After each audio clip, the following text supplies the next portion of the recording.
nuestro ¿Vale? Diego. ¿Podéis preguntarle a Diego, por favor? Sí. Diego está aquí.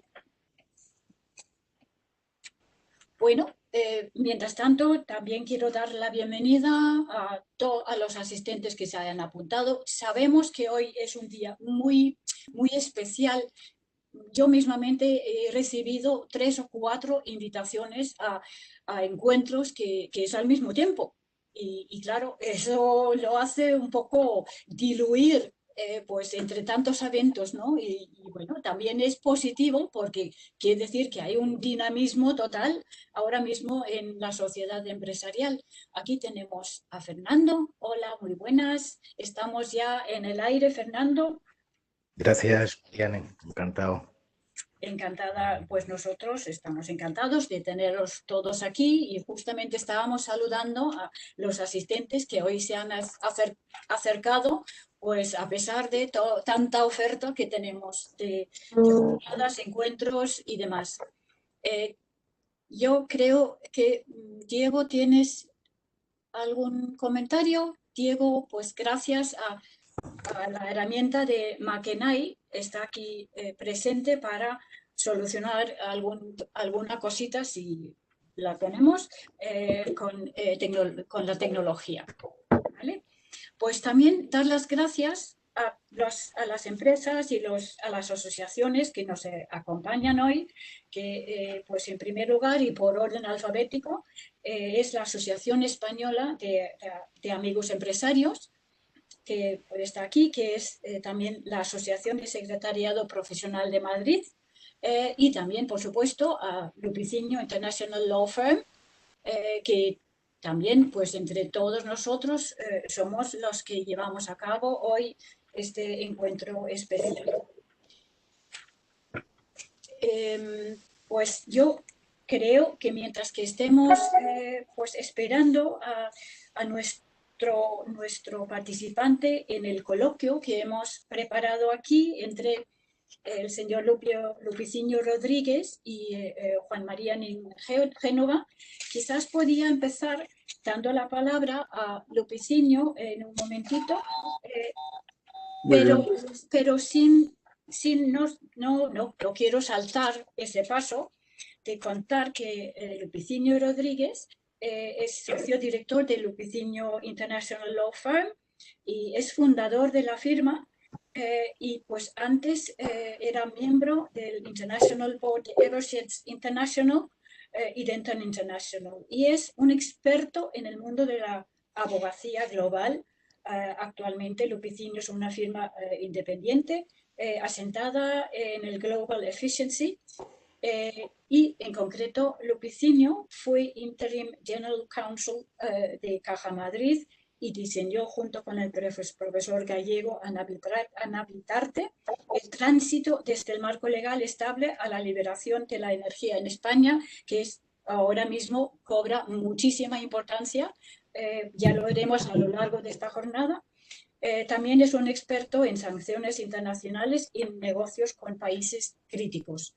Entonces, pues yo creo que con este nombramiento pues es suficiente para un poco dar la palabra a Lupiciño. También añadir que Lupiciño International Law Firm, internacional de abogados especializada en jurisdicciones complejas, Cuba, como hemos dicho, críticos, Cuba, Oriente Medio, Mar Caspio, Rusia y Zimbabue, brindando asesoramiento en seguridad de las inversiones, sanciones internacionales, tratados de protección recíproca de inversiones, ejecución de sentencia y laudos extranjeros. Pues con eso, bienvenido, y a la hora de llegar, quizás Lupiciño, ¿quieres adelantar un poquito tu parte de este coloquio que esperemos poder terminar de buena manera con el señor Nin? Bueno, pues muchas gracias. Pido a que realmente mientras tanto, si no yo lo hago aquí, silenciemos los demás micrófonos. Gracias. Bueno, buenos días a todos. Muchas gracias, Marian, y muchas gracias a los restantes organizadores de este evento.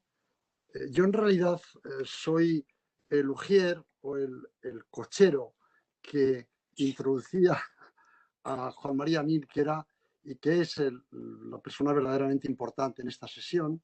Sé que está en diálogo con Diego para resolver el problema, pero que no lo han resuelto todavía. Pero bueno, adelantaré y mezclaré cosas que pertenecen a mi cosecha con algunas cosas que yo creo que diría hoy Juan María Nin. Pues Juan María Nin hace 4 años escribió un libro grande, denso, muy importante, titulado El crecimiento racional, que cuando él lo publicó yo estaba terminando o en medio de la lectura de la historia económica de la España contemporánea de los profesores Carreras y Tafunel, de ambos catedráticos de Barcelona. Y la verdad es que la racionalidad del texto del libro de Juan María Nin es como una sólida continuación de lo que decían en su obra Carreras y Tafunel sobre nuestra España. Coincide que hoy además es un día en el que hemos conocido que Draghi ha presentado un proyecto, pero que realmente no es un proyecto italiano, es un proyecto europeo. Draghi nos está diciendo casi lo mismo que decían Carreras y Tafunel y hace 3 años Juan María Nin sobre cómo resolver un problema enraizado a lo largo de los siglos en nuestro país y del que tenemos que, aprovechando esta enorme crisis, tenemos que aprovechar para convertirla en una oportunidad y salir adelante. Mi experiencia está limitada a mi sector, aunque he visto y vivido muchas transacciones. Juan María nos aportará, si logramos que se conecte, la experiencia de una persona que ha sido vicepresidente de CaixaBank, que es hoy consejero de Société Générale y presidente de algunas compañías como Itinere y Habitat. Tiene un peso, compañías que tienen un peso específico porque están sostenidas por fondos de gran envergadura y que tienen un peso específico en nuestra economía. Lo que quería resumir, volviendo a esas 3 fuentes de conocimiento que hoy me apoya en esta breve exposición, que son los profesores que he citado, el texto, el libro fuerte de Juan María y la noticia del día, las noticias que vienen de Italia, es que España hoy está mucho más cerca en las clasificaciones mundiales de la cabecera que de la cola. Pero a pesar de que eso es así, de que los datos estadísticos, yo hay días que me levanto con la sensación de que España tiene riesgos de balcanización. Suele pasar los lunes, por ejemplo, los lunes o los jueves, ya cuando se acerca el fin de semana, yo me levanto con cierto pesimismo y me da miedo, tengo enorme preocupación de que se produzca una balcanización en España. Es decir, que nos encontremos con el paso del tiempo con una Cataló-Croacia, una Eusko-Eslovenia, una Galicia-Montenegro, una Balearic-Macedonia y una Valencia-Cataló-Croacia. Hay días que me levanto con este pesimismo y me preocupa por la falta de vertebración de los partidos políticos españoles que siguen, yo creo, mareando la perdiz con cierto infantilismo sin atacar los problemas de fondo. En ese sentido, los italianos creo que han sido más eficientes, más resolutivos y más pragmáticos. Pero bueno, si bien es cierto que hay días que tengo pánico a esta balcanización posible, en general pienso que España puede recuperar otra vez esa enorme capacidad que ha tenido a lo largo de las últimas décadas de atraer a turistas y ciudadanos comunitarios, no solo para el turismo ocasional o estacional, sino también como residentes en nuestro país, un país que se ha convertido en exportador de tecnología, exportador de capitales, si bien es cierto que en los últimos años ha perdido pulso, ha perdido protagonismo. En todo esto tiene que haber una regulación europea e internacional que es menos pragmática que otras regulaciones que a la postre no sabemos cómo, pero son capaces de competir en los mercados internacionales más hostiles y adjudicarse contratos. Alguien me tendrá que explicar algún día cómo, con la regulación tan rígida que posee Estados Unidos, ha sido, sin embargo, capaz de protagonizar el mercado energético de Guinea y el de Mozambique. Creo que es el pragmatismo sajón, y no quiero extenderme más, pero Europa tendrá que ser más pragmática. En todo caso, lo que sí es cierto es que, aunque tenemos enorme capacidad de atracción estacional o estructural de lo extranjero, pienso que en un mundo que podría sufrir, no lo sabemos, pero que podría sufrir recurrentes pandemias, la economía no puede estar sustentada, asentada sobre el turismo y la construcción. Nuestra economía tiene, como decía ayer Draghi, tiene que pensar y orientarse hacia los sectores más estratégicos relacionados con el crecimiento en esta década, con la investigación y el desarrollo, con la difusión de las tecnologías de la información y la comunicación, el incremento de la educación desde la base primaria hasta la educación en los ámbitos más sofisticados, científicos y técnicos. Tiene que reducir las barreras geográficas y regulatorias a la iniciativa empresarial. Tiene que neorregular el mercado del trabajo y tiene que comprometerse con un gasto público de más calidad. Las regulaciones que necesita España no son fáciles de abordar dentro de la complejidad política y de las alianzas políticas que en este momento rigen el país. Yo tengo gran confianza que con ocasión del... Marian, ¿puedes silenciar un momento? Marian, que está ahí mucho ruido de la máquina, del Sí, teclado. claro que sí. Sí, yo te Gracias. oía perfectamente. Digo, sí, no, pero por tener silencio absoluto, ¿no? O sea, decía que no solo una minimización o reducción del gasto público, nos acercaremos pronto a Italia a nuestro déficit, sino una elevación, mejora de la calidad de nuestro gasto público, nos ayudará ciertamente a avanzar en este proceso de neorregulación, de regeneración y de reingeniería de nuestro sistema productivo. Entonces, hoy, como no es lunes ni jueves, quiero decir, como no es lunes, pero es un poco jueves, me siento que me balanceo entre el optimismo de la semana y el de esos días en que me balcanizo un poco. Pero voy a apostar por el optimismo y me gustará oír a nuestros compañeros interlocutores que nos van a contar, bueno, quizá una experiencia y una prognosis optimista y constructiva de lo que se avecina.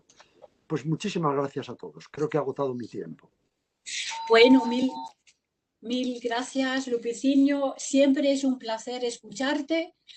La verdad es que pues lo que teníamos preparado era precisamente ese diálogo sobre pues temas internacionales, tanto basándonos en experiencias anteriores de las personas que estamos aquí, pero también un poco con visión hacia el futuro. En el momento que es el señor Nin esté aquí presente con nosotros, pues ya volvemos a estos temas.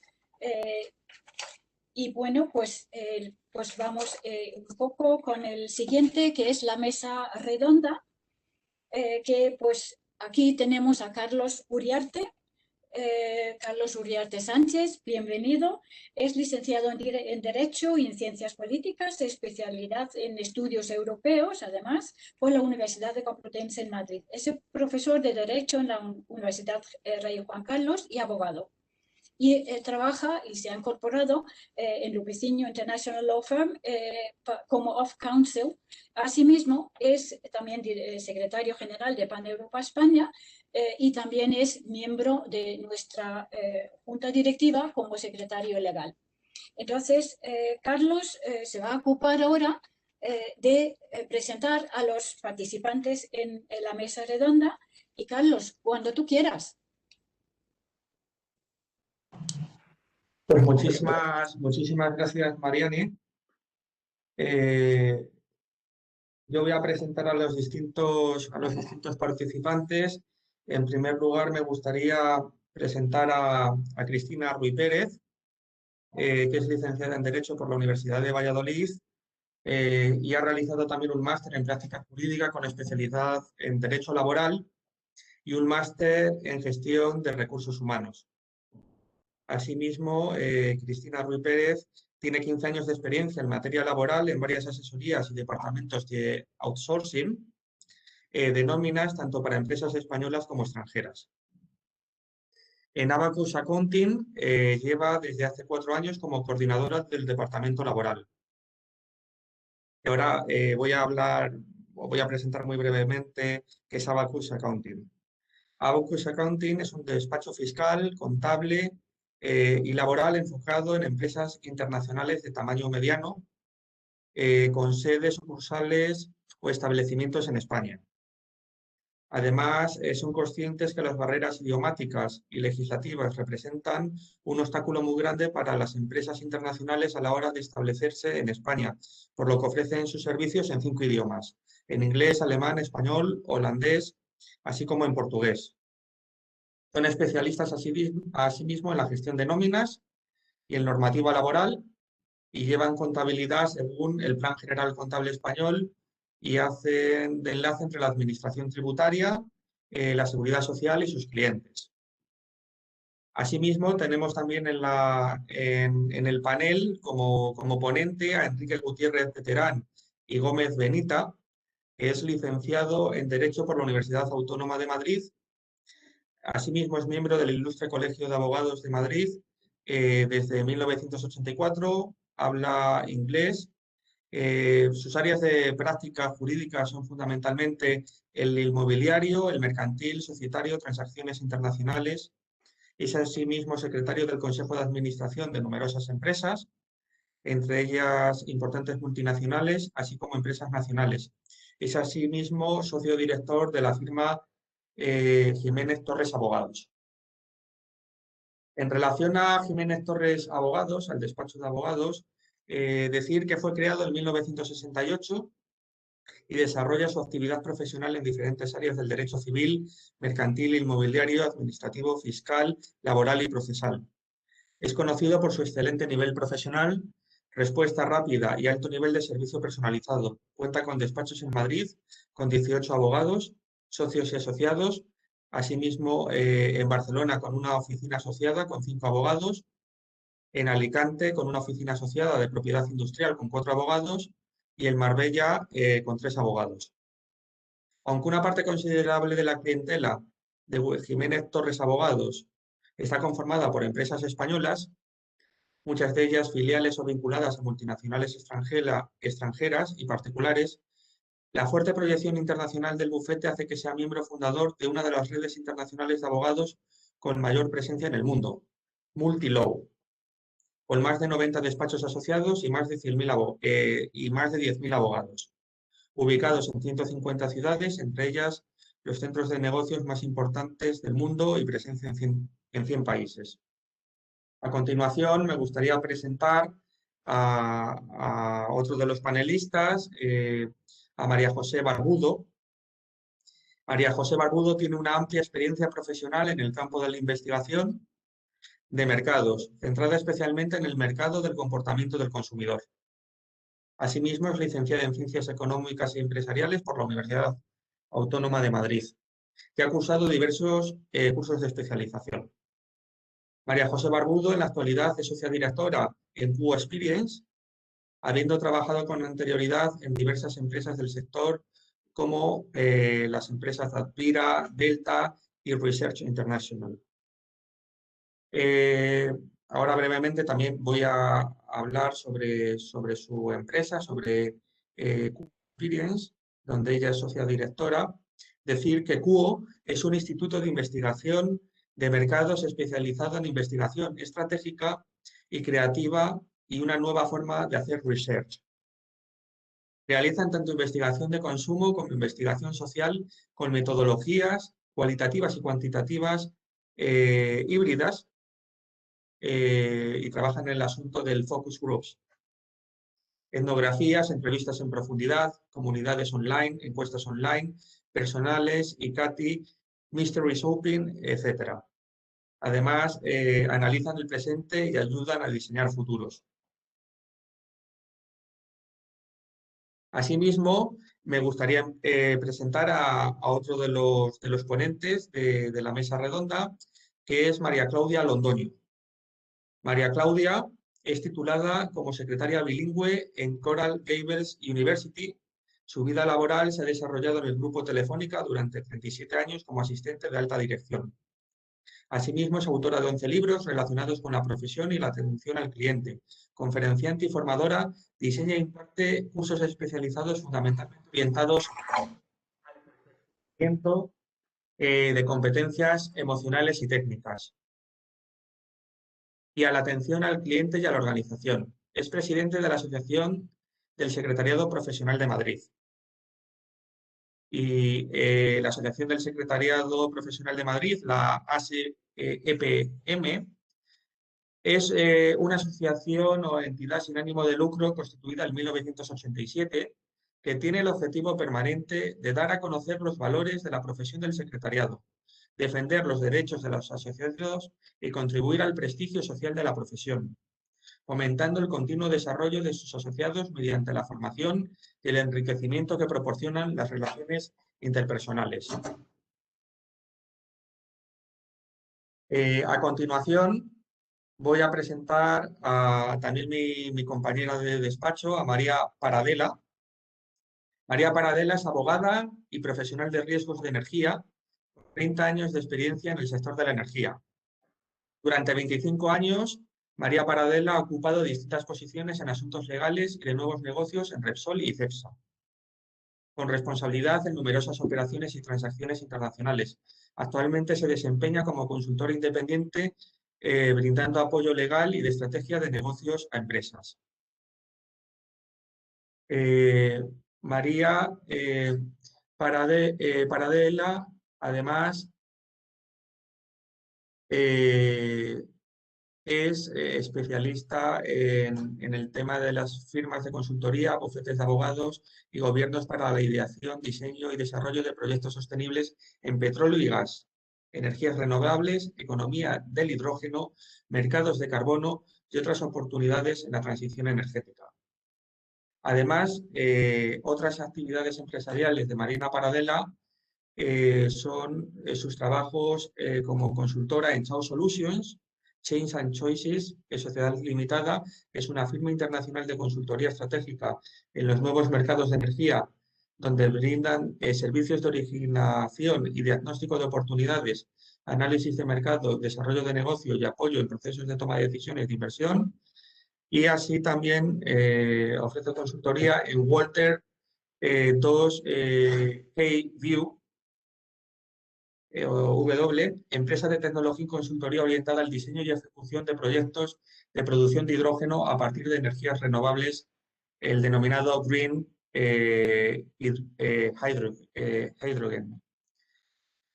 Y yo creo que ya sería esto las personas que participan en la mesa, porque luego Fernando Arnaiz lo presentará más adelante Marianne Coecoef. Pues a continuación, ahora es el turno de la moderación de la mesa y en primer lugar daré la palabra a Cristina Ruy Pérez. Cristina. Desactivo el silencio. Muy buenos días a todos los panelistas, los participantes, a todos los que nos ven.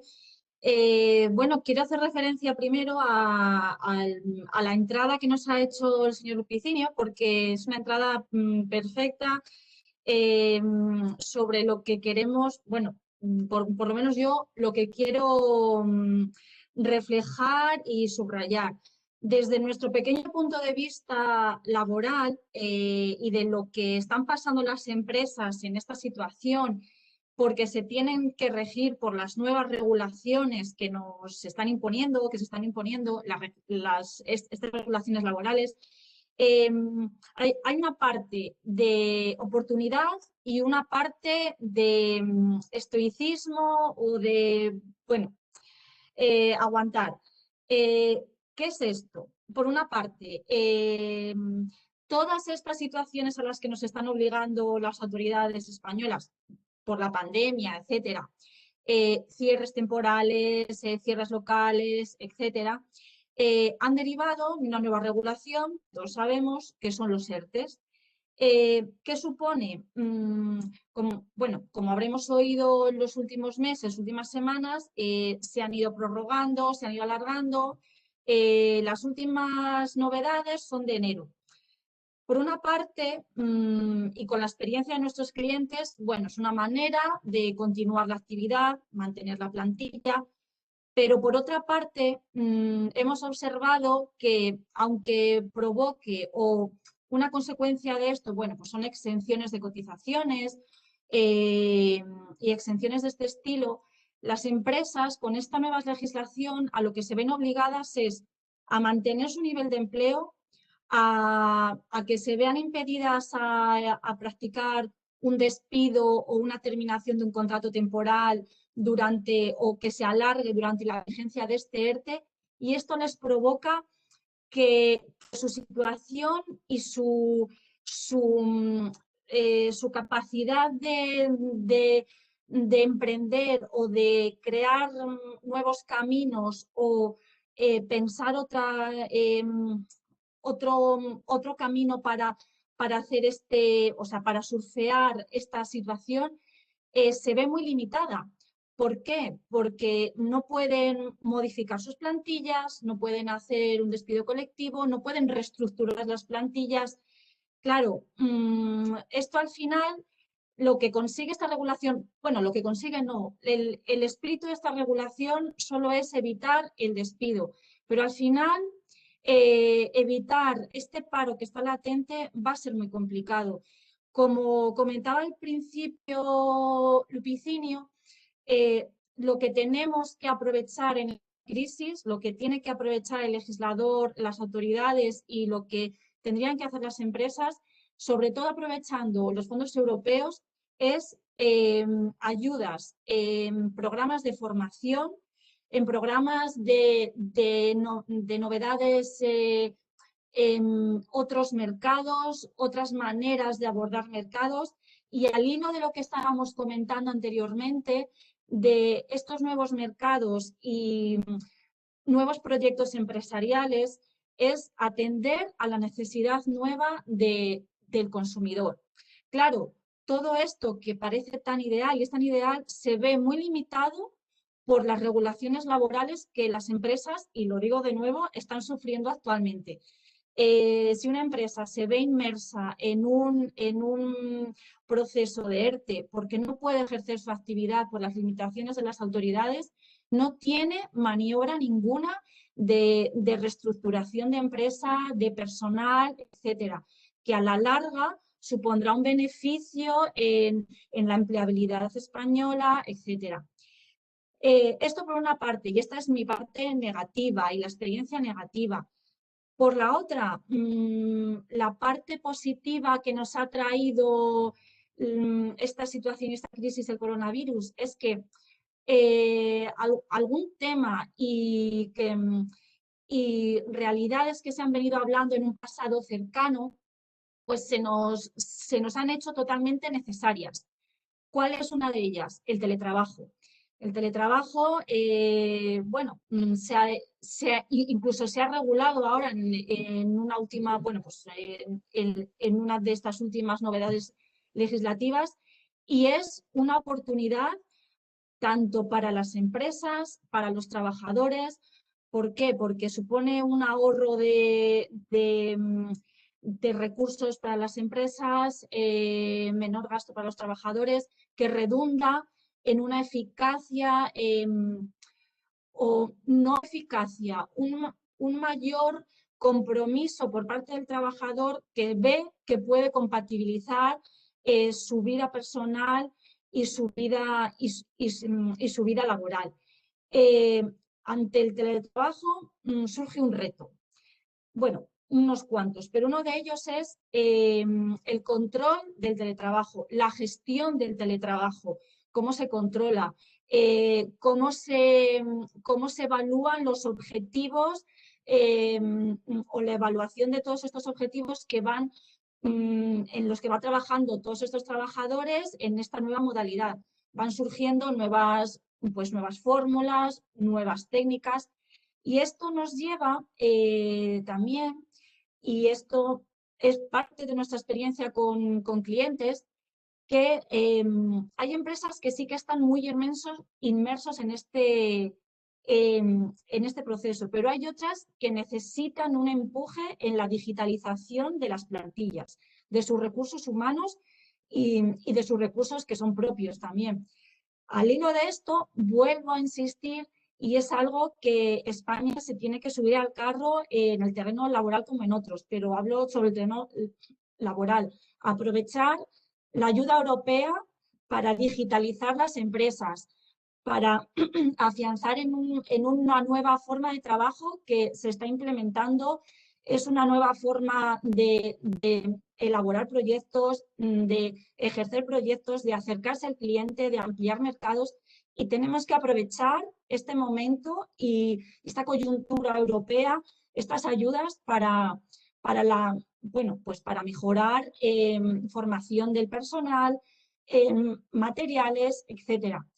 Y esto, que también se comentaba hace un momentito, creo que hay que ahondar más, y se ha hablado mucho, pero es que en cada época que hay una crisis, como ahora, se tienen que ampliar y se tiene que mejorar las políticas de formación, de educación, de fomento del empleo, porque nosotros lo que vemos es que a las empresas que más afecta este tipo de crisis de empleabilidad son las empresas en las que sus trabajadores poseen una formación menor, con contratos temporales, contratos para jóvenes. Entonces, hay que ahondar en en una formación mayor, mejor empleabilidad, y no solo enfocar la empleabilidad en unos sectores que sean unos sectores, cuya productividad pues está un poquito limitada. Hay que ahondar en estos otros sectores como la energía verde, proyectos más de I+D, más tecnológicos, que es lo que en un futuro medio largo nos va a dar este empuje y que se pueda conseguir que la situación laboral se mantenga más estable, aunque surjan momentos de una crisis pandémica que pueden ser periódicas, recurrentes o crisis económicas. Pero sobre todo, nuestra experiencia y nuestro punto de vista es que la formación y la digitalización de las empresas y del capital humano es esencial para poder mantenerse en una crisis de este tipo, a pesar de las legislaciones que se están dando, la rigidez del mercado laboral, etcétera, etcétera. Pero apoyándonos también en las ayudas europeas y en los fondos europeos, presentando proyectos de este tipo, pues para digitalizar el teletrabajo, formación para mejorar la empleabilidad, etcétera. Pues muchísimas gracias, Cristina Ruiz Pérez, responsable del Departamento Laboral de Abacus. Y ahora tiene la palabra Enrique Gutiérrez de Terán, que es socio director de Gutiérrez Abogados. Enrique, tienes la palabra. Muchas gracias, Carlos, por la presentación. También mi agradecimiento a la Cámara de Comercio Hispano-Danesa y a su presidenta por la oportunidad que me da de estar con todos vosotros y compartir experiencias. Y pido también, aparte de agradecimientos, un ruego para el moderador. Yo me enrollo mucho y si me enrollo demasiado, por favor, Carlos, me moderas. y me lo dices, porque tenemos poco tiempo. Al hilo de las reflexiones acertadas que nos hacía antes Cristina, a mí como una reacción de Pavlov, me he acordado de aquella segunda quincena de marzo, del mes de abril. Recuerdo horrible, ¿no? Pesadillas, trabajando 16 horas al día, con la preocupación por lo que estaba pasando desde el punto de vista sanitario, y con dedicaba todo mi tiempo a ayudar en la medida de mis posibilidades escasas a mis compañeros del departamento laboral con la tramitación, gestión de ERTES ante la angustia del empresario, del cliente, la incertidumbre del trabajador, la presión de los plazos, ¿no? También recuerdo esos momentos tan lejanos ya en el tiempo de la segunda quincena de marzo y el mes de abril con horror, porque ya en el ámbito de mi quehacer diario en el sector inmobiliario como asesor de clientes que tienen centros comerciales o tienen edificios de oficinas, la avalancha que había de peticiones de arrendatarios en cuanto a solicitar moratorias, bonificaciones de renta, carencias. Esto era un sinvivir.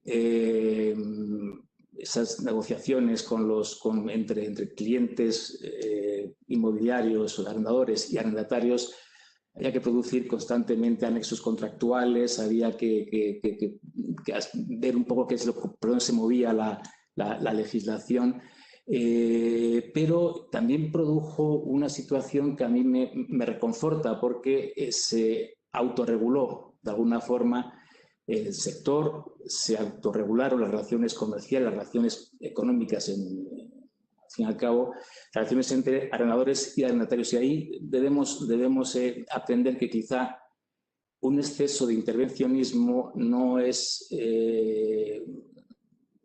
perseguible. Hay que dejar quizá que los mercados se autorregulen. ¿Por qué digo esto? Porque, bueno, llegaron esta materia de arrendamientos, llegaron los dos reales decretos que hasta ahora han marcado o han impuesto lo que deben ser el reparto de los efectos negativos de la crisis sanitaria y la crisis económica, el primero en abril, el segundo más recientemente en Navidades, el 22 de diciembre, que al final lo que hizo fue llevar a la ley lo que en la práctica se había llevado por vía de negociación. Entonces, bueno, mi conclusión es, oye, pues al fin y al cabo, esto ha servido para que el mercado se autorregulen las relaciones entre arrendatarios y arrendadores. El intervencionismo del Estado, del legislador, quizás excesivo, sin el quizá. Esto lo vemos en estos dos real decretos a los que mencionaba antes de materia de arrendamientos, porque al fin y al cabo no se han seguido, porque quien no ha llegado a acuerdos está en los tribunales, que para eso están. Hay bastantes asuntos en los tribunales, no han llegado a colapsarse por estos temas de arrendamientos, pero bueno, hay muchos procedimientos en marcha, ya se va saliendo la jurisprudencia, también en la misma línea que había marcado el legislador en los reales decretos. Pero al final me refiero a los agentes de los mercados, casi prefiere autorregularse que no dejarse imponer las consecuencias por el legislador. Se ha abusado, por supuesto, durante esta época de estados de alarma, y se está abusando del Real Decreto, que al fin y al cabo lo que hace es subvertir la posición del Poder Legislativo como regulador, y lo asume el Gobierno, el Real Decreto como un instrumento fácilmente utilizable bajo el paraguas, la excusa de la urgencia, y no solamente ahora con motivo de la crisis sanitaria, sino de los estados de alarma, sino ya antes, y otros gobiernos han abusado del Real Decreto, que al fin y al cabo regula cosas que deberían ser, cuyo alcance de la ley va mucho más allá de lo que debe urgentemente regularse por motivos de como en este caso pues, de la crisis sanitaria del estado de alarma, ¿no?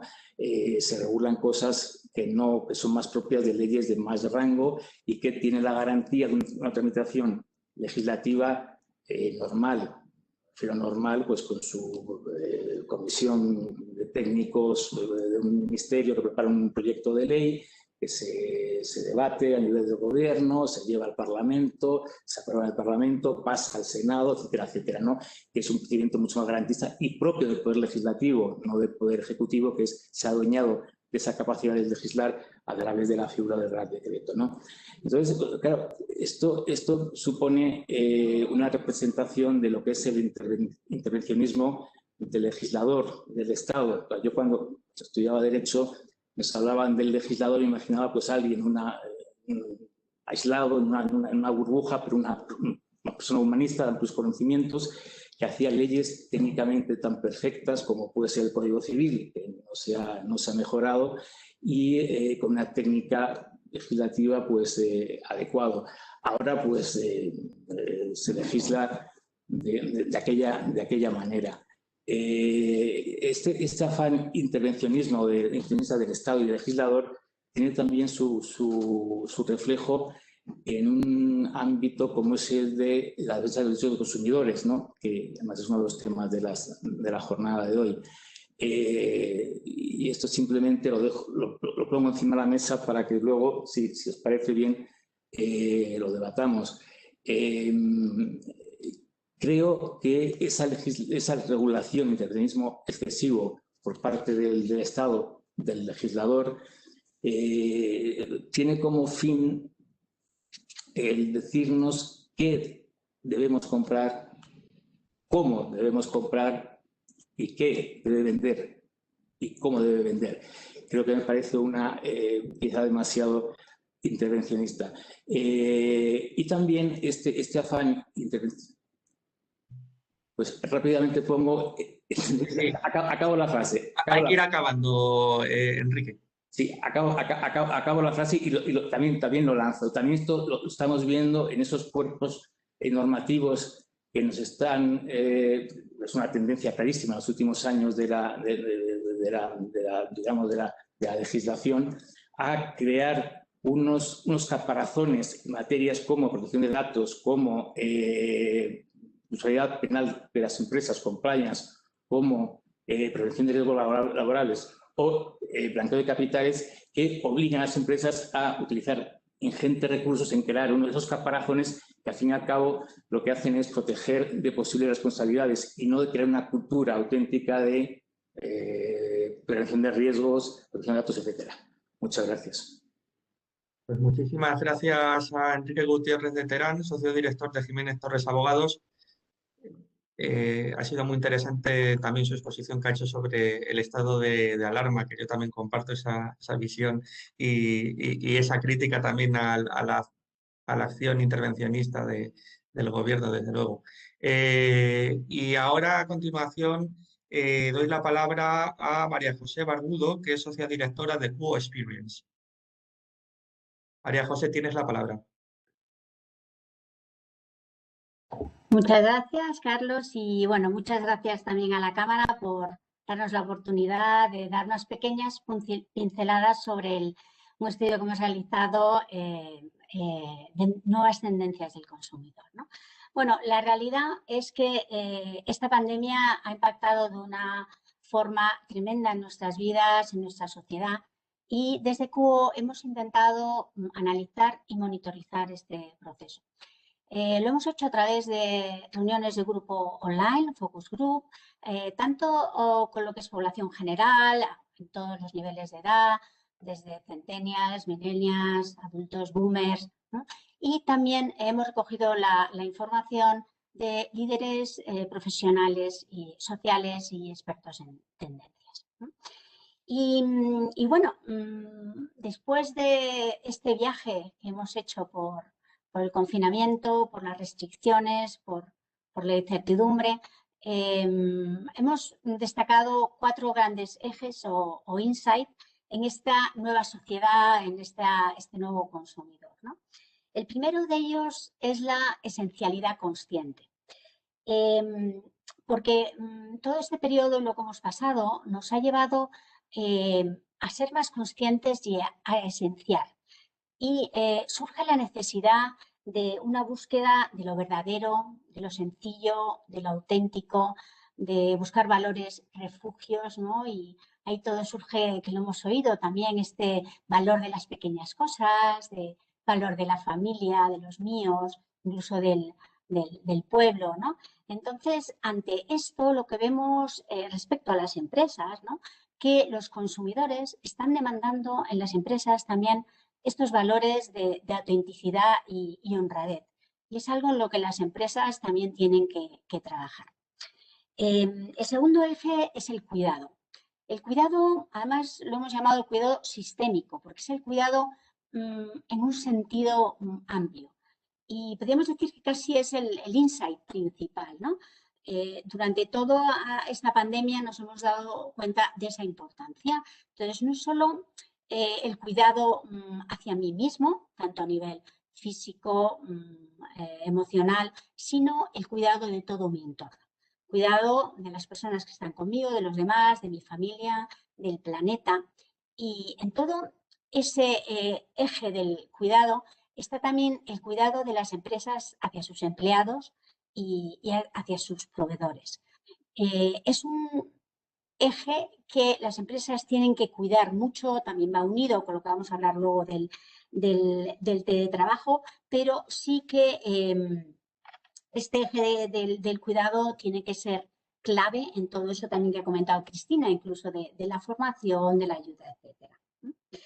El tercer eje es la productividad compartida, porque como ya lo hemos visto también y todos somos conscientes, han surgido todas estas nuevas formas de trabajo que además han venido un poco de sopetón. Igual no estábamos todos preparados para ellos, ni los empleados ni las empresas, ¿no?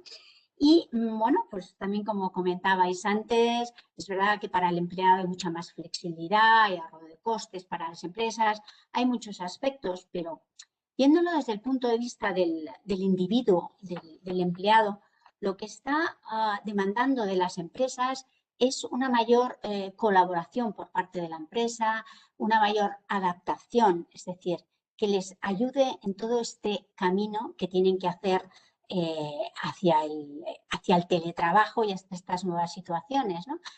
Y bueno, también decimos que lo importante es llegar a ese well-being del equipo, de los equipos, con el objetivo de que siempre un trabajador está mucho más contento, mucho más feliz, pues siempre va a ser más productivo y va a trabajar mejor. Y luego el último eje que hemos destacado es la naturalidad digital. La verdad que ha sido un cambio cuántico en el uso de la tecnología y de Internet en todos los niveles, destacando especialmente a lo mejor los más mayores, los seniors, ¿no?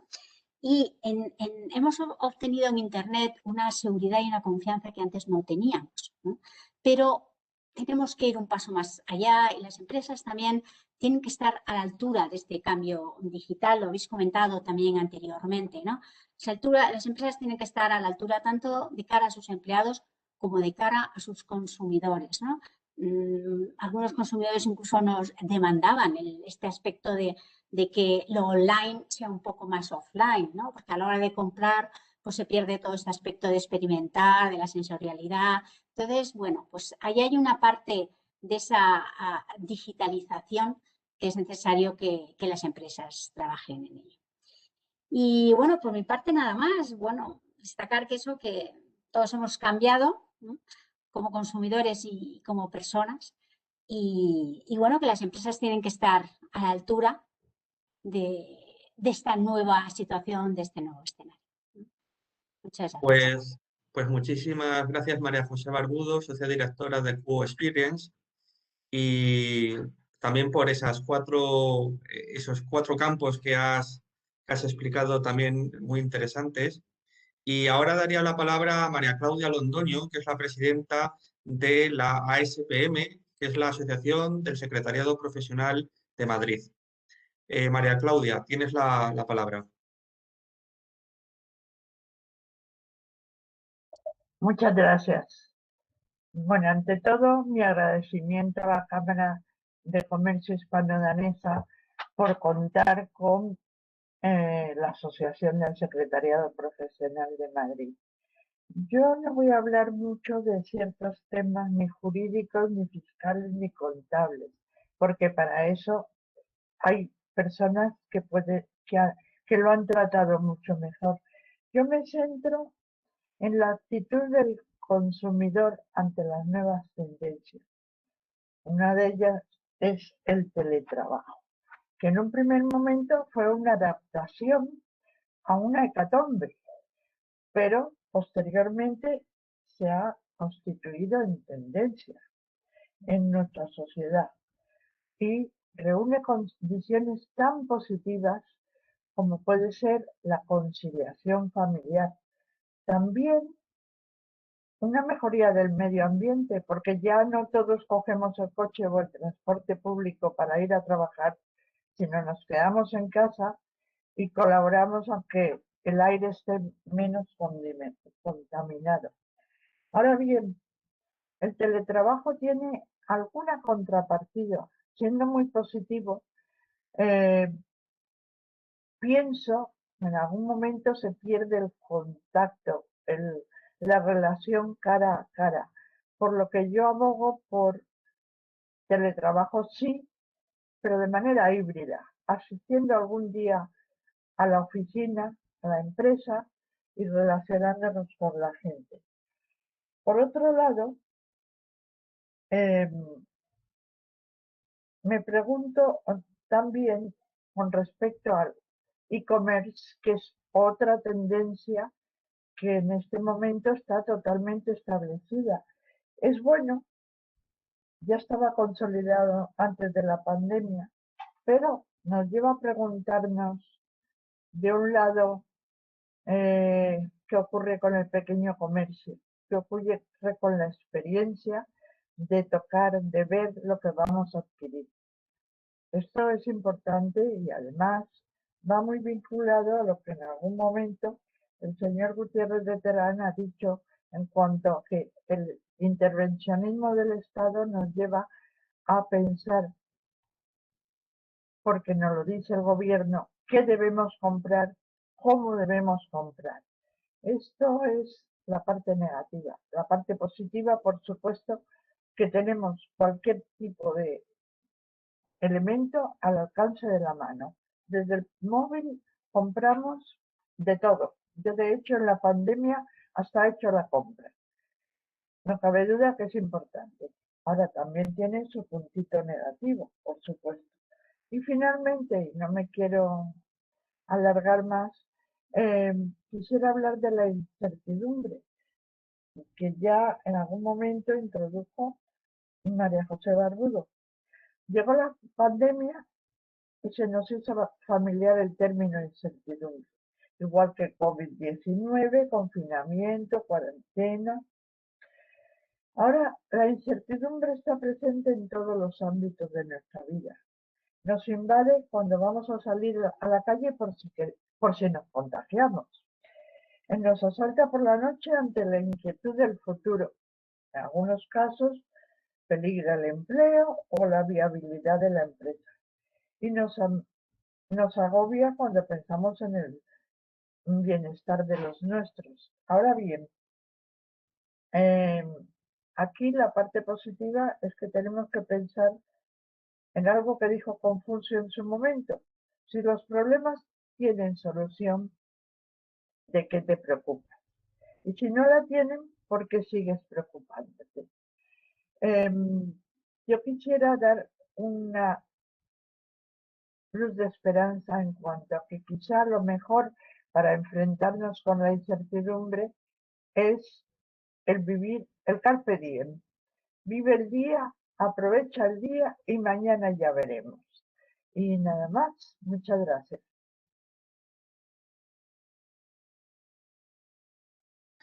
Pues muchísimas gracias, María Claudia Londoño, presidenta de la Asociación del Sector. Y ahora, también por sus reflexiones vitales, también en una situación de pandemia con la que vivimos, pues es necesario también vivir sobre todo el momento presente, ¿no? Porque si no se nos va la cabeza, ¿no? en las cosas que no son importantes. Pero tenemos que mantener ese optimismo siempre. Y a continuación doy la palabra a mi compañera Marina Paradela García, que es la directora del Departamento de Energía y Minas de Lupicinio International Law Firm. Marina, tienes la palabra. Bien, gracias Carlos, gracias a todos por estar aquí hoy.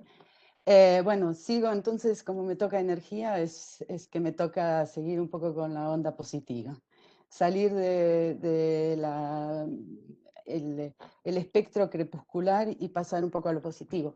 Y lo digo porque, bueno, ya de algún modo se mencionó también, y es que luego de superado los efectos COVID de alguna manera, en todo caso la parte más dura de la crisis sanitaria, económica, social, hay como un consenso político a nivel Unión Europea, a nivel de España, por ECO también, es que el sector energía tiene que ser el motor, acaso el mayor instrumento para la recuperación económica y social después de esta crisis. Entonces, hay que ver que el sector ya estaba en un proceso de transformación, que es la transición energética hacia una economía descarbonizada.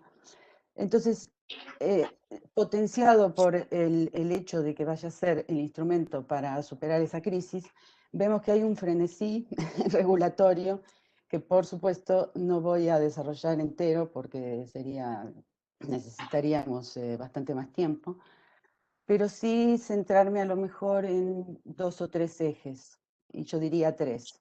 Uno solo lo voy a mencionar porque a lo largo de las próximas semanas seguramente vamos a hacer una agenda para el Road Tour Ayudas. Uno es el Fondo de Recuperación de Next Generation European Union. Y les voy a pedir disculpas porque estoy un poco mal de la garganta y creo que se nota, pero bueno. Y este Next Generation se va a trasladar al Plan Nacional de España Puede, pero no lo voy a tocar porque, como dije, la Cámara tiene toda una agenda al respecto de futuros webinars, así que no entraría. Pero sí quisiera hablar más de los desarrollos normativos que son los nacionales. Yo creo que no se puede obviar lo que es el Real Decreto Ley 23 de 2020, en junio, que fueron las medidas en materia de energía y en otros ámbitos para la recuperación económica. Pues bueno, ese Real Decreto Ley fue fundamental. Fue fundamental porque, bueno, por un lado tomó medidas concretas y que fueron de plena aplicación para superar la coyuntura, que fueron coyunturales, para paliar los efectos de la crisis. Pero no voy a hablar de esas, sino de las otras que al final terminan siendo como una hoja de ruta para lo que está pasando en temas de energía. Lo digo como hoja de ruta porque está marcando el camino que ya se empezó a recorrer de nuevas oportunidades de desarrollo de negocios, medidas estructurales que son a largo plazo, que ya están, digamos, delineadas en lo que es el NIE, que es el Plan Nacional el Plan Nacional de Energía y Clima, y también el proyecto de ley de transición energética. Entonces, estas medidas están siendo desarrolladas actualmente a partir sobre todo del Ministerio de Minas y Energía, o Transición Ecológica y Reto Demográfico, pero están divididas en varios bloques que nos dan bastante la idea de las oportunidades que el sector de energía está manejando y que realmente nos están dando un futuro, digamos, bastante prometedor y positivo. En primer lugar, todo lo que es el impulso a las energías renovables. Ya vimos en la prensa que se han hecho las primeras subastas con el nuevo régimen el régimen marco retributivo que privilegia un precio bajo frente a lo que podía ser reservas de capacidad y que en definitiva tiene que trasladarse en mejores precios para los consumidores. Pues también se ha estado desarrollando el nuevo marco de regulación de condiciones de acceso y conexión que va a facilitar la vida a los productores renovables y sobre todo a los nuevos desarrollos que se encaren de ahora en más. Era un cuello de botella con un retraso normativo que la industria lo estaba pidiendo a gritos y finalmente se está concretando. Y dentro mismo de este Real Decreto Ley están todos los que el mismo Real Decreto llama nuevos modelos de negocio. Y ahí es que realmente hay un futuro muy, muy auspicioso, que por supuesto va a requerir nuevos desarrollos normativos, pero que ya están, digamos, trazados en esta primera norma. En primer lugar, el almacenamiento para el sistema eléctrico, también las figuras de agregadores independientes, que van a ser una especie de nuevos intermediarios, de algún modo ya está funcionando la figura, pero va a permitir combinar demanda de varios consumidores de electricidad, de varios generadores, para hacer una venta conjunta a través de un tercero, y eso también tiene que repercutir positivamente en los precios y sobre todo dar muchas oportunidades de mercado a empresas y profesionales de la industria. Luego también estamos viendo que se empiezan a desarrollar las comunidades de energías renovables, las comunidades energéticas locales, que eso son figuras que vienen de la Unión Europea, pero que van a dar mucha potenciación a ciudadanos y autoridades locales, ¿no? Porque va a permitir emprendimientos a un nivel local para energía renovable o para otros emprendimientos energéticos que no sean de generación de electricidad. Luego está todo el ámbito de hibridación, que es la posibilidad de hacer instalaciones de generación que sean combinadas, distintas tecnologías. La posibilidad de desplegar, va a haber nueva normativa para desplegar infraestructuras de estaciones de recarga de vehículos eléctricos, que es un fuerte reclamo del sector, ¿no? Vamos a ver cada vez más estaciones de carga para vehículos eléctricos, lo cual le va a dar el impulso a lo mejor al vehículo eléctrico que estaba haciendo falta, sobre todo para lo que es larga distancia y autonomía de estos vehículos. Y una cosa que es muy importante, por lo menos me parece que es muy destacable, es el impulso, en todo caso, la prefigura normativa de el impulso de I+D+I, que es autorizaciones simplificadas, facilitarle la vida a los que tengan proyectos de I+D, proyectos piloto, demo projects, para, digamos, saltearse muchas barreras que ahora están teniéndose por falta de adaptación a las necesidades de esos sectores. Con una cosa que es muy importante o muy interesante para los abogados, que son lo que se llaman los sandbox regulatorios, que son los bancos de prueba para proyectos I+D. En fin, cada uno de estos nuevos modelos de negocio requeriría un webinar aparte, seguramente, como todo lo que trae la norma sobre eficiencia energética, pero con 4 minutos imposible. Y saliendo ya del Real Decreto 23 de 2020, yo lo que quiero mencionar también es la hoja de ruta del hidrógeno renovable, que de las hojas de ruta de nuevos emprendimientos o nuevos vectores energéticos. Marina, hay que ir ya también acabando. Sí, lo sé, por eso estoy apurándome. Que luego también va a tener que hablar el señor Nin, y entonces... Para terminar, la hoja de ruta del hidrógeno renovable va a dar también muchísimas oportunidades al sector de la energía, porque viene con una estrategia a corto, medio y largo plazo, objetivos de producción y despliegue, líneas de acción, medidas, proyectos tractor, I+D, y con esto creo que he realmente sembrado muchísimas ideas posibles para empresas o emprendedores, personas físicas que quieran realmente aprovechar el lado positivo de esta crisis, que son todos estos impulsos legislativos. Pues muchísimas gracias, Marina Paradela, también por tu interesante exposición, donde nos has hablado de cómo el sector de la energía puede ser un sector palanca de cambio y de mejora para la situación económica en España ahora para salir de la crisis y de todas esas medidas jurídicas, legales. Interesante el Real Decreto, la Ley de Transición Energética, lo de los vehículos eléctricos, perdón, la inversión en I+D+I. Pues muchísimas gracias también por tus ideas y tendencias. Y a continuación ya tendríamos el coloquio y sobre todo las respuestas a las preguntas planteadas por los asistentes. Muchas gracias, Carlos. Estupendísimo, y la mesa redonda, yo creo que debemos, por apurarnos un poquito el tiempo en lo que estamos ahora, deberíamos de dar paso a el señor Lin, que realmente no lo he presentado antes porque no estaba.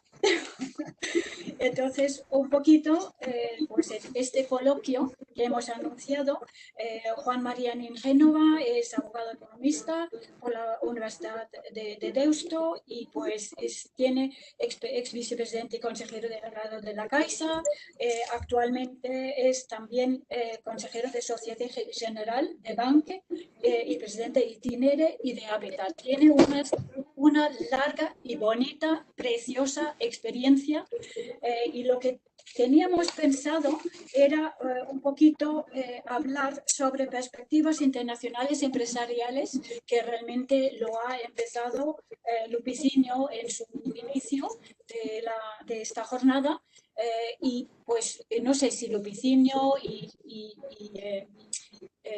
Juan María podéis volver un poquito a retomarlo, o simplemente con pues la intervención del señor Nin ya pues podemos seguir. Por nosotros encantados. Muchas gracias.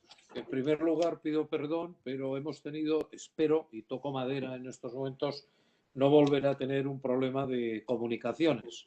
Es muy raro que pase esto. Yo creo que con esta pandemia todos nos hemos habituado a manejar el Zoom, el Teams, el Webex, pero sorprendentemente hemos tenido serios problemas de comunicaciones, no al día de preparación.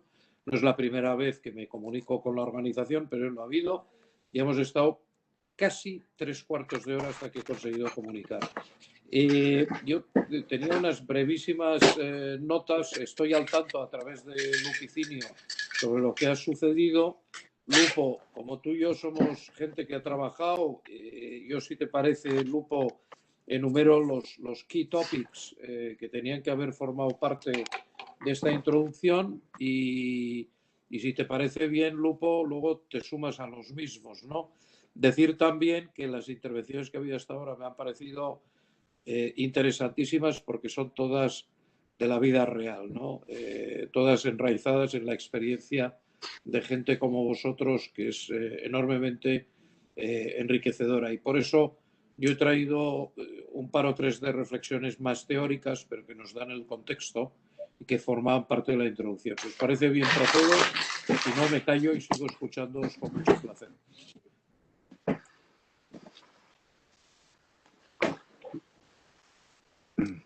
Lupo, ¿te parece? Por mi parte, Sí, Juanma, sí. como he comentado yo, he enlazado tu discurso venidero con una obra que estaba leyendo cuando tú publicaste tu obra por un crecimiento racional, que era la obra de Albert Carreras y Xavier Tafunel, a quienes tú conoces, y luego lo he enlazado todo ello con el Financial Times de hoy, donde se presentan las propuestas de Draghi, pero no como unas propuestas italianas, sino como unas propuestas realmente europeas, y que, dada la proximidad geográfica y también humana y cultural de Italia, me da la impresión que podrían ser las propuestas para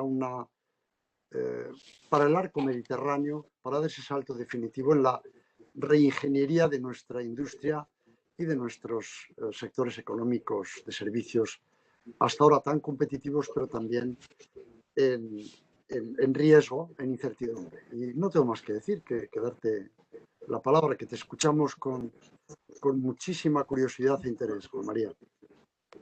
Oye, pues muchas gracias, Lupicinio, gran amigo mío. Creo que, para empezar por el final de tu intervención, la llegada de Draghi al gobierno italiano es una extraordinaria noticia para España en términos positivos, debido a dos razones importantes para mí. La primera es el golpe de timón que los italianos han sido capaces de dar a una sucesión de gobiernos que no han asesado y que han conducido al país pues a una situación límite en términos de pésima gestión económica y que se formula básicamente en una deuda desorbitada y por lo tanto en un coste para la misma deuda varias veces superior en términos de spread al de la deuda española. Nosotros, en vez de tomar el buen ejemplo del norte de Europa, últimamente nos hemos apuntado a los malos ejemplos ya testados en cuanto a severos perjuicios para la ciudadanía de ser manirrotos, males administradores, etcétera, etcétera. Y por lo tanto, ese golpe de efecto italiano creo que es aleccionador. Segundo, la buena noticia es que el protagonista del cambio de rumbo va a ser Draghi, cuya capacidad de gestión está contrastada, ¿no? Crucemos los dedos y veamos en qué medida esto se extiende, y perdonar por el lenguaje duro, pero todos somos adultos, a un nivel de exigencia de nuestros socios europeos, pero nuestro también como ciudadanos europeos españoles, a un nivel de exigencia superior, en todo lo que significa buena gestión de los asuntos públicos, que será impuesto desde la Comisión Europea, de la que formamos parte. Siempre se nos olvida, cuando pensamos en la Comisión, que nosotros somos parte de ella. Es un órgano más de gestión de los asuntos públicos y tenemos que aplaudir la derivada italiana, que va a incrementar la presión sobre nuestros gobernantes españoles para el bien de toda la ciudadanía. Dicho esto, yo había preparado con Lupicinio, y simplemente voy a señalar los puntos de reflexión, algo que me parece muy interesante, que es el contexto. Hemos vivido unas décadas espléndidas en cuanto a plenitud democrática y plenitud económica. En el caso concreto de lo que estamos discutiendo, que es vincular el entorno al mundo empresarial, hay dos documentos, hay muchos, pero para mí hay dos documentos clave que marcan el tono de la época anterior y esta que ahora empieza, ¿no? Uno es el famoso papel de Friedman en Harvard sobre el propósito de la empresa, un papel académico extraordinario, en el que Friedman marca cómo obtener beneficios el propósito de la empresa, y lo enmarca en todas las condiciones que por supuesto tienen que acompañar, que se resumen en términos de buen comportamiento social de las empresas para llegar a este objetivo final. Esto ha dado la vuelta con otro papel también americano, que siguen liderando en estos momentos el mundo empresarial, que es el papel de hace 2 años de los consejeros delegados de las empresas más importantes, que es Business Roundtable, donde dicen: de acuerdo, señor Friedman, pero en el mundo actual el propósito de la empresa no solamente es ganar dinero, sino que elaboran 6 propósitos, ¿no? Pues los stakeholders, pues cuidar del medio ambiente, cuidar del municipio en la zona donde se desarrolla el trabajo, cuidar de los trabajadores, y el 6.º punto es ganar dinero, para que nos entendamos. Académicamente no hay ninguna diferencia entre Friedman y el Business Roundtable. Es una cuestión de formas y de énfasis en cuanto a lo que se debe hacer, y también, en lo que he podido analizar de ambos mensajes, una cuestión de lenguaje. En la década que empieza después de la Segunda Guerra Mundial, el lenguaje directo, sin tonos populistas, ha tenido la virtud de decir las cosas como soy. Hoy ha cambiado el lenguaje y, por lo tanto, lo que para el ámbito académico americano y también europeo era muy correcto, porque uno, no se quedaban en mensajes simples, sino que se analizaba hasta el final el contenido de los mismos. Hoy, en un mundo de mensajes muy cortos, la simplificación de Friedman debe ser vestida de otra manera, y por lo tanto lo que han hecho estas empresas americanas es elaborar lo mismo de una manera, pues si queréis, más dulce, más completa y también políticamente más correcta. Pero no nos engañemos, al final lo único que interesa es la sostenibilidad del sistema a largo plazo, y para que esa sostenibilidad se produzca, todos sabemos, y está esto lleno de abogados reputadísimos, que si una empresa pierde dinero, suspende pagos y después quiebra, y eso significa paro y destrucción de riqueza. Pues en su contrario, si gana dinero, crece, contrata personal y contribuye a la sociedad, ¿no? Pero bueno, ambos papeles marcan el tono del tiempo en el que nos encontramos. Y junto a eso, y voy terminando, tenemos que entender que en el mundo actual, frente al anterior, entramos en una zona, en el mundo empresarial, de normativa cada vez más compleja.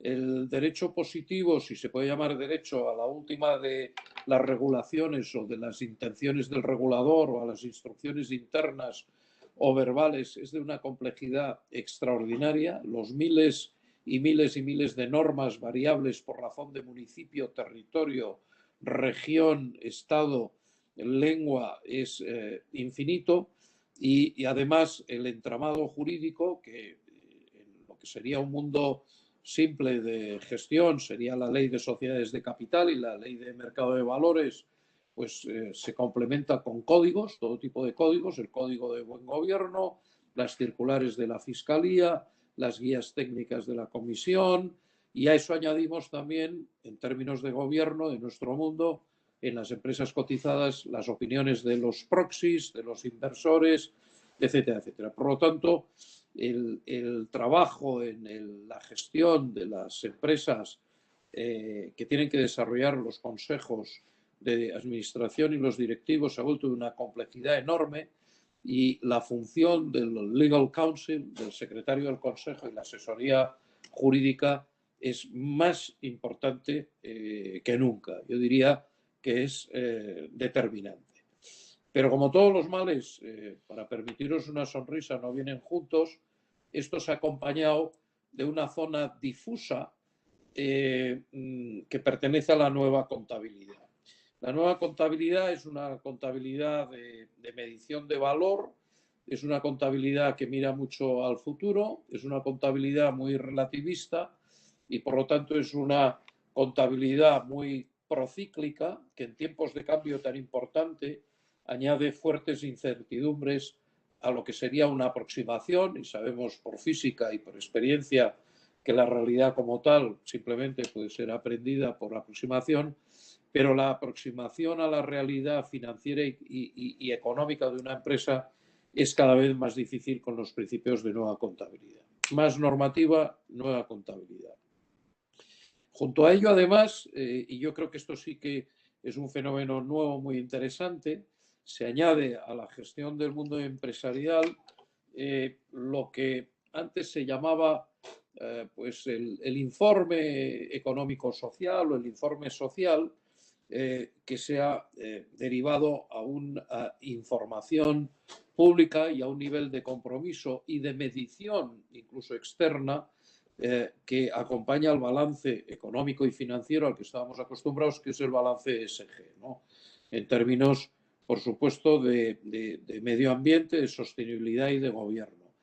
Ese balance, que ha caído de lleno y que ha empezado por las sociedades cotizadas y en la matriz de cotizadas en los segmentos más regulados, implica un nuevo desafío que enlaza muy bien con lo que os decía del Business Roundtable y quiénes son los stakeholders, que implica que en el mundo empresarial damos cuenta a partir de ahora no solamente de la realidad económica y financiera, sino también del impacto que tiene en el medio en el que desarrollamos nuestra actividad empresarial. Eso tiene una derivada clarísima en la composición del Consejo de Administración y las comisiones de las mismas, y también una derivada muy importante en la vida de las empresas en lo que atañe a la responsabilidad de los consejos, que han pasado de ser órganos de supervisión de la función ejecutiva a órganos que siguen siendo de supervisión, pero que en este tipo de contenidos de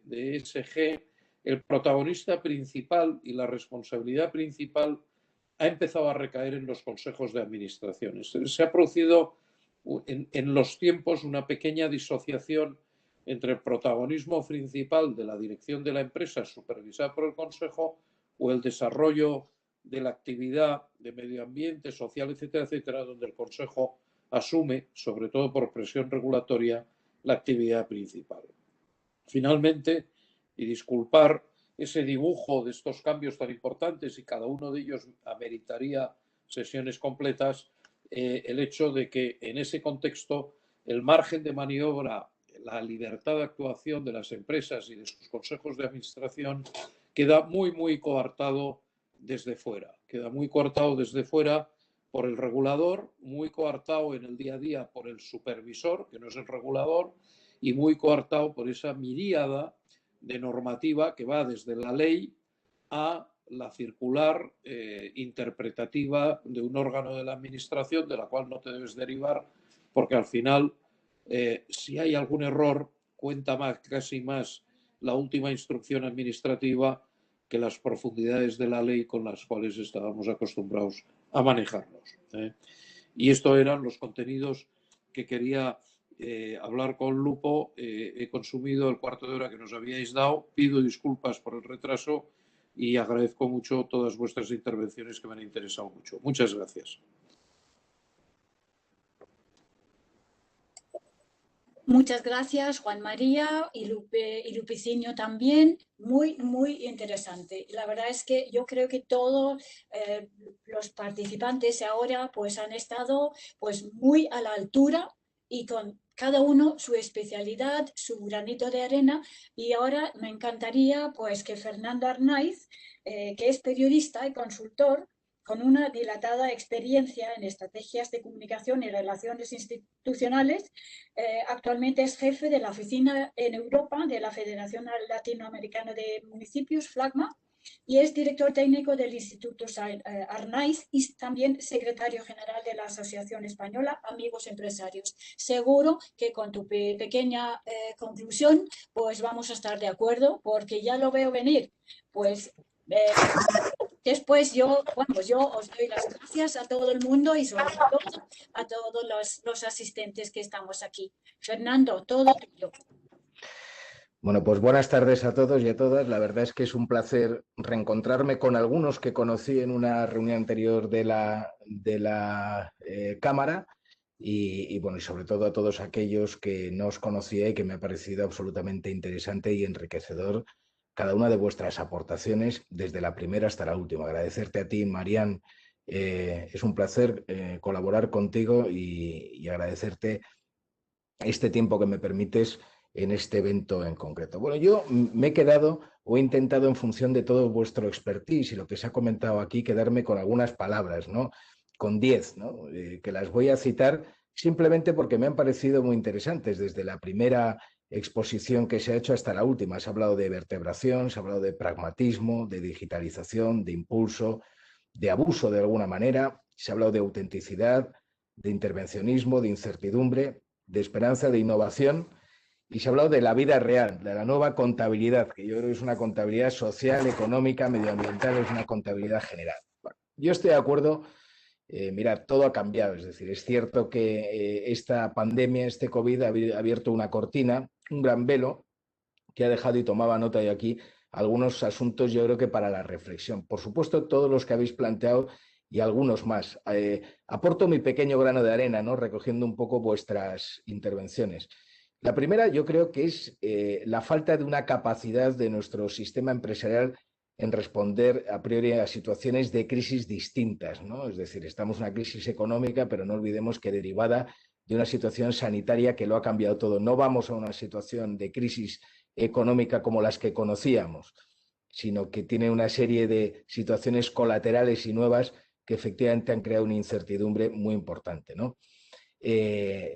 incluso en esa incertidumbre la traducíais en vuestras palabras en una situación distinta y muy complicada en materia laboral, en los recursos humanos, en cómo se gestionan en las empresas, en las pequeñas y medianas empresas españolas, cómo se ha intentado gestionar el teletrabajo o la ausencia al trabajo presencial, que tanto valor le hemos dado siempre los españoles y que ahora nos hemos dado cuenta casi que en un rincón de casa podemos incluso trabajar de forma más efectiva, ¿no?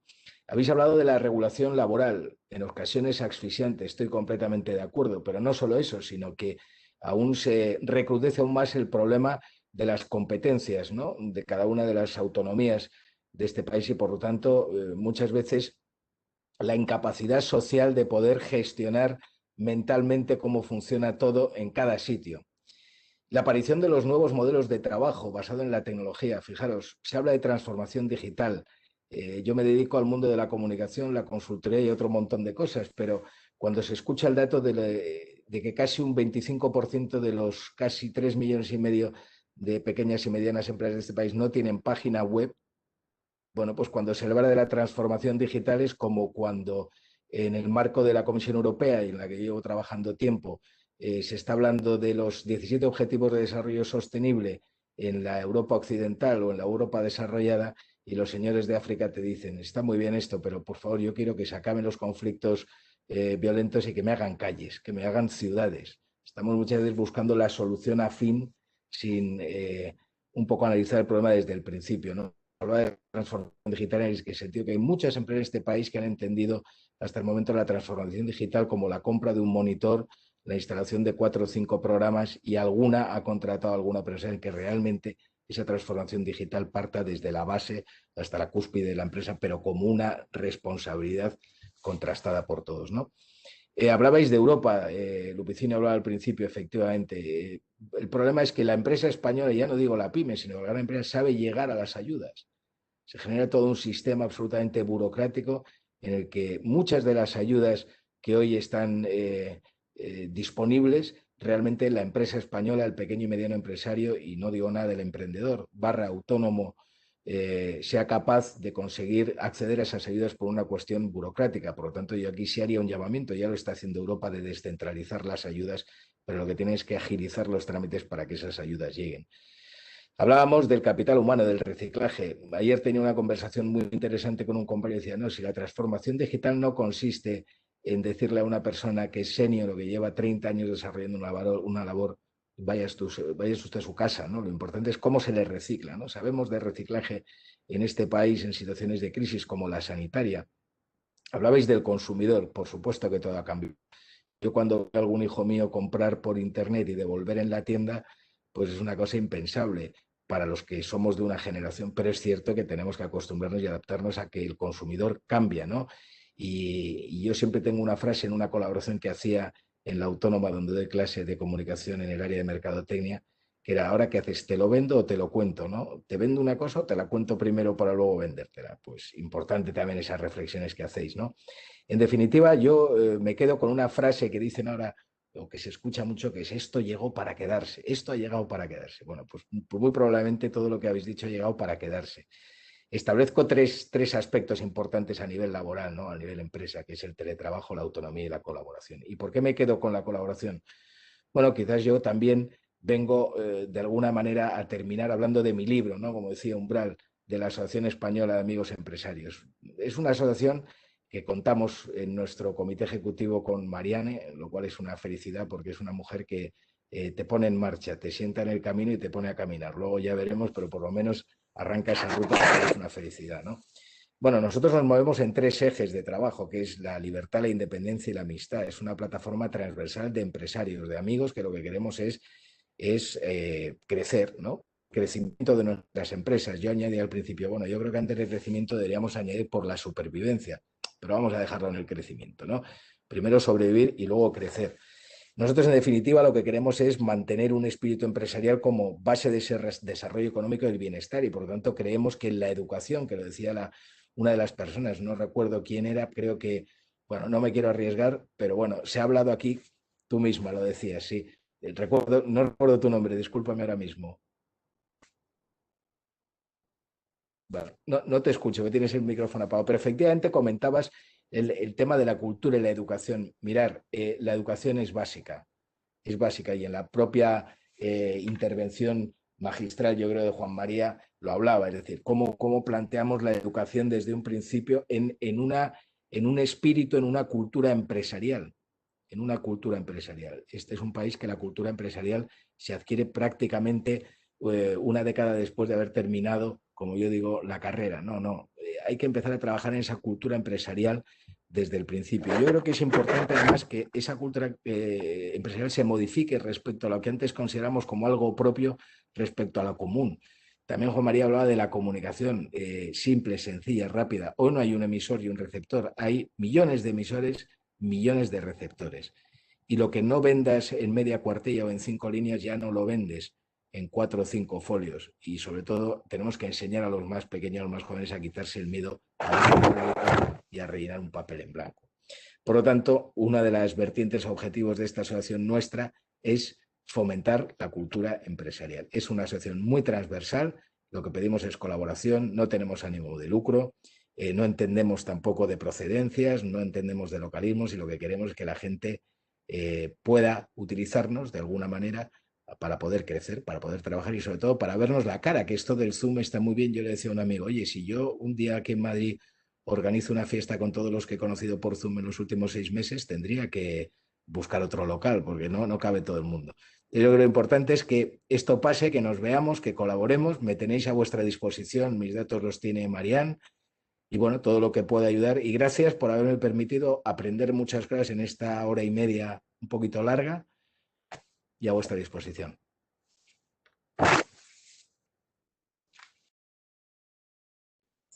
Mil gracias, Fernando. Y yo creo que también es hora de, pues, estamos totalmente de acuerdo, tus conclusiones estupendísimas, la importancia de colaborar, desde luego, yo creo que lo hemos manifestado aquí hoy, hemos hecho una colaboración aquí que realmente es como un pequeño comité donde hemos incluso podido debatir estos elementos que habéis comentado y que son elementales todos, y yo creo que es muy importante esa sinergia y ese debate que se ha creado hoy, pues gracias mil a los asistentes y 2000 a vosotros que habéis estado aquí como participantes en la mesa redonda, bueno, panelistas, y por supuestísimo a los colaboradores que también debemos de mencionar, pues Lupicinio por un lado, Makenai, que es la que gestiona por nosotros Webex de Cisco, y también a la Asociación Española de Empresarios, de Amigos Empresarios. Pues por mi parte nada más decir un pequeño adelanto que se realmente encajó ayer definitivamente, que vamos a tener el honor de contar con la vicepresidenta cuarta del Gobierno y ministra para la transición ecológica y reto demográfico, Teresa Rivera, el día 4 de marzo. Os enviaremos a todos invitaciones. Esto es un evento que vamos a hacer en la colaboración de cámaras europeas, pero viene muy bien porque muchas de vosotros habéis también destacado precisamente esos sectores y esas nuevas maneras que debemos de aprovechar para realmente de lo que realmente debemos de hacer, oportunidades de negocios. Mil gracias por los que habéis estado aquí. Se ha grabado ese encuentro, entonces lo vamos a colgar en nuestro YouTube para que podáis pues coger parte o ninguno o todo o lo que queráis. Pues terminar diciendo también gracias de nuevo y bueno, nos vemos muy prontito. Ya es hora de comer además, o sea que, y perdón un poquito por el retraso que hemos tenido hoy. Pues gracias, hasta ahora, hasta muy pronto. Hasta luego.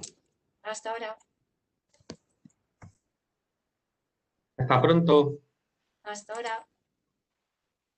A todos. Adiós. Muchas gracias.